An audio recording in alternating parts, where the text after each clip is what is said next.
வணக்கம். முதுமையில் 3 வகை இருக்கின்றது. ஷாரீர விருத்தக, ஆச்சார விருத்தக, ஞான விருத்தக என்பன.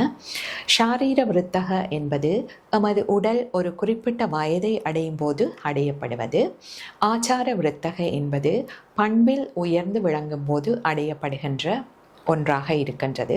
அதுபோன்றே ஞானத்தில் உயர்ந்து விளங்கும் போது அடையப்படுவது ஞான விருத்தக என்று அழைக்கப்படுகின்றது. இங்கு வயது ஒரு பொருட்டாக கொள்ளப்பட மாட்டாது. ஷாரீர விருத்தக என்பது வயதின் மூப்பு காரணமாக அடையப்படுவது. பொதுவாக எமது உடல் 6 விதமான விகாரங்களுக்கு உட்படுகின்றது. அவை அஸ்தி, ஜாயதே, வர்த்ததே, விபரிணமதே, அபக்ஷியதே, மினஷ்யதி என்பன. அதாவது கருவிலே உருவாதல், பிறப்பு, வளர்ச்சி, மாறுபாடு, நலிவு, இல்லாமல் போதல் என்பன. இதில் உடல் நலிவு நிலையை அடையும் போது முதுமை பருவம் ஏற்படுகின்றது. இது சாஸ்திரங்களில் வானப்பிரஸ்த ஆசிரமம் என்று அழைக்கப்படுகின்றது. இந்த முதுமை பருவம் என்பது நாம் போராடி ஜெயிக்க வேண்டிய ஒன்றாக இல்லாமல் நாம் அனைவரும் ஏற்றுக்கொள்ள வேண்டிய ஒரு பருவமாக இருக்கின்றது. இந்த முதுமை பருவத்தை நாம் அடையும் போது ஒரு சில மாற்றங்களை நாம் ஏற்படுத்திக் கொள்ள வேண்டும்.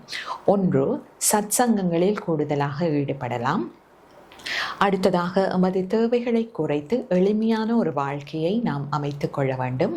தேவை ஏற்படும் போது பேசுவதை ஒரு வழக்கமாக ஏற்படுத்திக் கொள்ள வேண்டும்.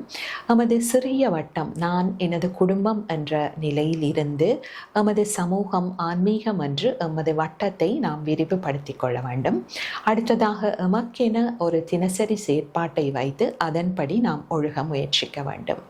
வாழ்நாள் முழுவதும் கெட்ட அறிவாற்றலும் அனுபவ அறிவும் செறிந்த இந்த முதுமை பருவமானது மதிப்பளிக்க வேண்டிய ஒன்றும் நாம் அனைவரும் பேணி பணிவிடை செய்ய வேண்டிய ஒரு பருவமாக இருக்கின்றது.